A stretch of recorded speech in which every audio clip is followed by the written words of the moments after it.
Welcome back to Sledgehammer Horror, guys. I am Ken Sledge. And I'm Ashley Sledge. And let's talk horror. So today we're going to do our review on 2022's Property. Yeah. It premiered in 2022, but it actually goes worldwide today. On VOD, so make sure you're checking it out. A little synopsis of the film. To protect herself from a revolt by the workers on her family's farm, a reclusive woman locks herself in her own armored car. Separated by a layer of glass, two universes are about to collide. So this is a Brazilian film, so there are subtitles to this film. Very claustrophobic. So today we're going to give you guys the positives, the negatives, and then we're going to spoil the film for you. So if you haven't seen it, go check it out and then come back and check out our review. So let's get into the positives.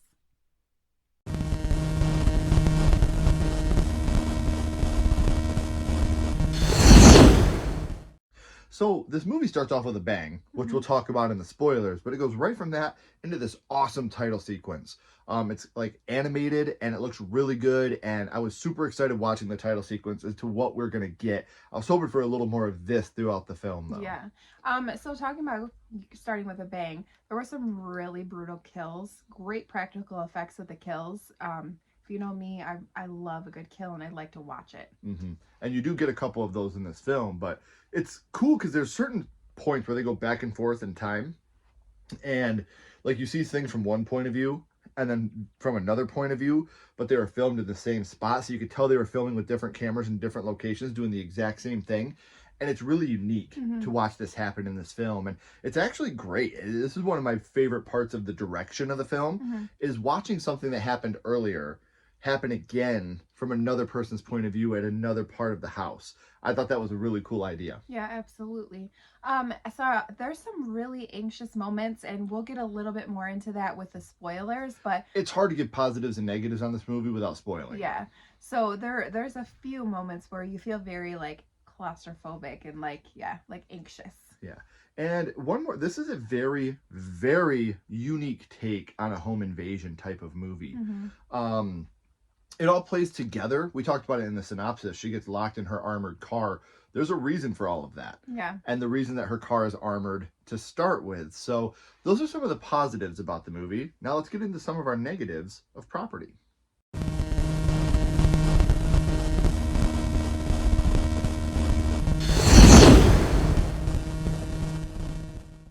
So the subtitles, it's really hard to read them sometimes. Like if the background isn't darker, it's very hard to read what's going on. And which, if you don't speak the language, then you're going to be kind of lost. Right. This is a Brazilian film. Yes. And it's very bright, which isn't a bad thing.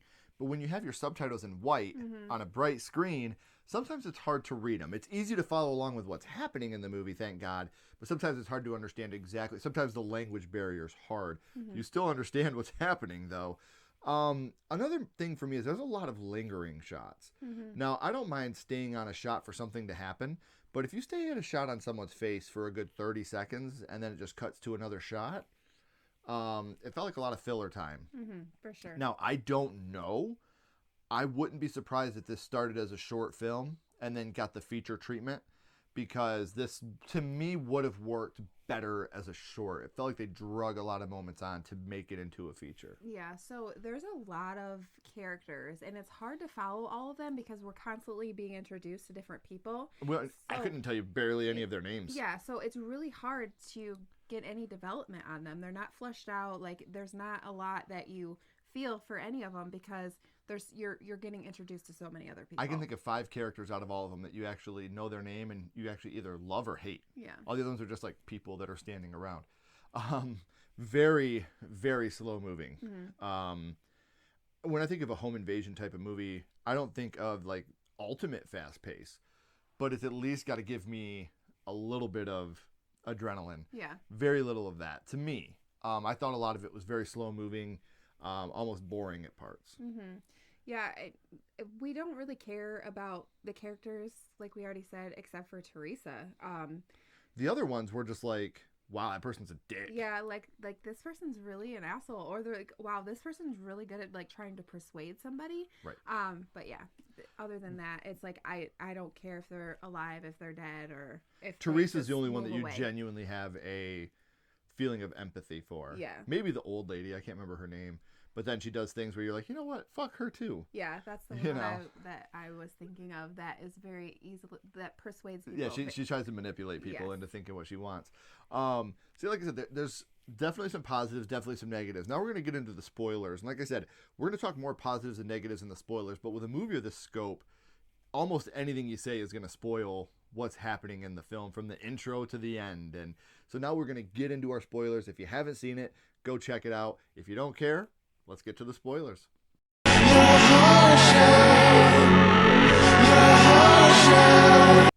So now we're going to spoil things. And like Ken said before, it really does start off with a bang. You had this kidnapper, murderer type.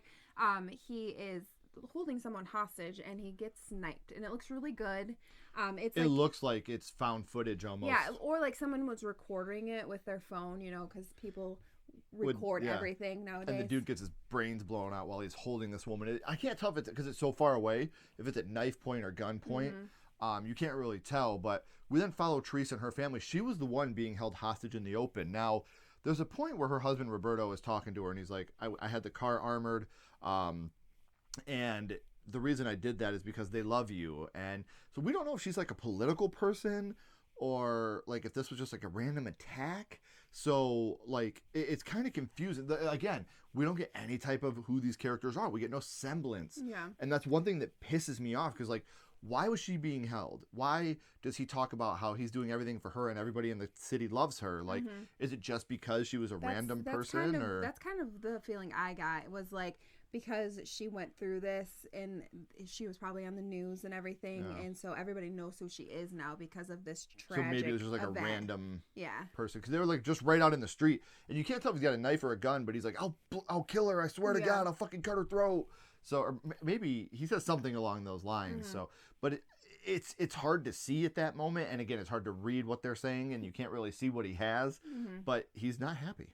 So they're driving in this armor car, and they stop at like a convenience store or something, and she is drawing this lady. Like she's an artist. She has all these different like pictures of people that she's drawn, and she's drawing this woman that's sitting there eating an ice cream, and then she looks up and everybody's staring at her, and it's really creepy. And loved it. My favorite scene of the movie. It's really awesome how everyone's just looking at her like. She is the center of everyone's attention. She was scanning around the parking lot. Yeah. And she saw all these people doing their daily interactions. Yeah. One was cleaning a car, they're eating ice cream, they're just doing... But then when she looks up again, everybody is staring at her. And then she looks down at the picture she was drawing, and even the picture is staring at her. Yeah, this is a really cool scene. The best scene in the whole movie, in my opinion. It was genuinely creepy, the way they played this scene off. Yeah. So they're closing the farm that a lot of people have been working at. That's Teresa and Roberto. They own this farm. The land and the farm. And it's just like they're trying to explain to these people, and they're like, "What do you mean? Like, you have our papers, right? You've been letting us live here. You have our working papers. You have our visas." And they're like, "Well, yeah, you can have that stuff back when you pay off all your debts." Yeah. Like they're like, well, how do you pay off your debt if you're not working though? Right. At the same. Because a lot of them, one of the ladies has lived here almost her whole life and worked here, and they're like, "Well, we're starting a motel," and they're like, "Well, just let us stay here and work. Yeah. Let us work your motel." They do want to work. They want to make a living and be able to have a home and things like that. So because of this, they kill the one guy. Yeah, they do, and they beat Roberto with the end of a shotgun. No. And like to the point where his eye is completely gone. Yeah. And the nephew of one of the guys, he became a mute after working with pesticides. And the first guy, I can't remember his name, but the other owner was like, "Yeah, well, he did that because he's an idiot. And it's not our fault that he didn't know how to work with the pesticides." And then he's the one that killed that guy. He stabbed him in the neck. And then he's the one that first off initiated the attack on Roberto. This kid's unhinged. Yeah. And then his uncle, Dimas, we'll learn more about him. He's not much better. But they're trying to, after Roberto's beaten, Teresa runs and gets in the car. Yes. So she goes to this armored car that Roberto had specially made because of all her anxiety, things like that. She's afraid to like leave things. Like she didn't even want to go outside. Yeah, she didn't even want to leave the car to like go into the house when they first got to the farm. She has PTSD. Yeah. Really bad. And when she goes to the car, Roberto's Dimas's nephew, I'm sorry, and again, I can't remember the guy's name, I'm sorry, but he's completely unhinged. He runs out, puts a shotgun up to the window and shoots, and when he does, it backfires into his face, and he loses an eye. Because and it's like the glass is like... It's like bulletproof glass. Yeah. Like the whole car's armored. And so she's like, I'm not getting out of the car. Yeah, because if they can't get in here, then I'm not going to get out and let them get me. There's also no key to start this car. It's voice activated. Mm-hmm. And you have to say a certain thing. And it's funny because Roberto told her to say something, and she's like, I'm not saying anything. Like, I'm never going to drive this car.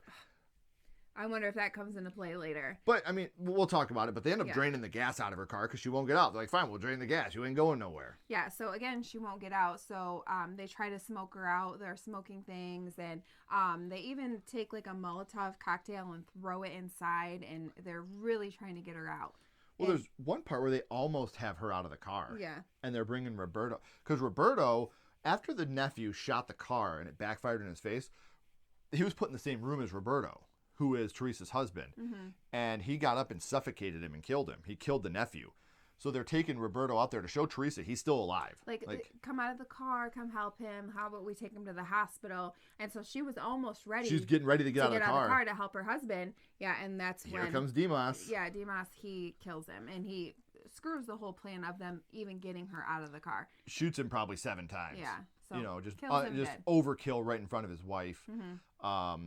Dimas, the dumbass, strikes again. Which I don't understand why they put up with so much of his crap. I don't either. Like, I was thinking that the whole movie. I'm like, why don't you just waste this guy? Yeah. He already killed one of the owners, and he's unhinged as hell. Well, when they're smoking her out... He puts the fire out. He takes the hose and puts the fire out. It's like, dude, what do you want? Like, I think he's just, in this movie, what I love about this character, I think the character sucks. He sucks. Yeah. But what I love about him is he just wants chaos. Yeah. He's not on their side. He's not on Teresa and Roberto's side.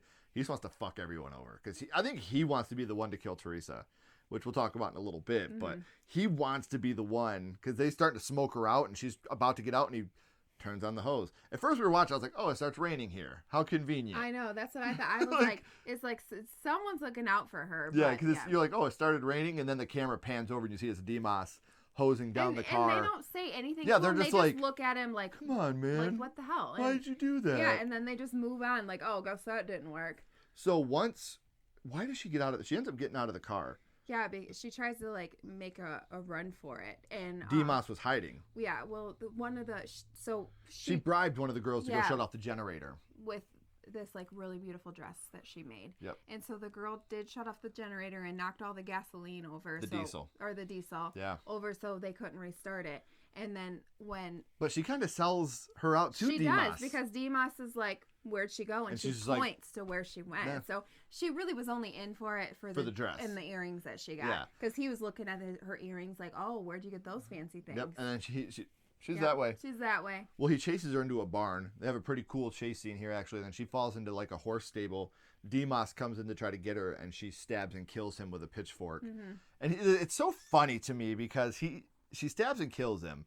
And this other girl just comes up with a phone, like, recording her. And then sends it to the rest of, like, the group. Rather than stopping her. Uh-huh. So she runs and gets back in the car. Yeah, and they try to get the young boy that's sitting there to get her before she gets into the car, and his hand gets stuck. Right at the fingers. When she shuts the door, it's right at his fingers are shutting the door. Yeah, and they're, like, begging her to open the door. Just open the door. Come on, Miss Teresa. Let the boy go. And I felt for the boy. Yeah, because he's just a young kid. Yeah, he's a kid. And I'm talking 7, 8. Yeah. He's a kid. Which, I don't know why they're trying to have him attack a grown woman anyways. Right.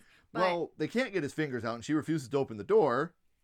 So they completely just cut his freaking hand off. Machete his hand off. Yes, well, because the cops are coming. They see the cops and they want to go hide. So he's sitting there crying, and they just cut that thing off, and it's just hanging there. And it's hanging in her car door. It's crazy looking. Well, now they've had enough. Mm-hmm. She falls asleep. They hook her car up to bulls. And they also are pulling her car. Yeah, so it's all chained too, so it's locked. Yeah, so she cannot get out if she wants to. She couldn't get out of the doors. She couldn't get out of the windows or like the sunroof. Yeah, and so they're pulling her with these bulls into like looks like the desert. Yeah, and they push her into this hole. They were digging. They went and got. We didn't tell you every single subplot of the movie, right.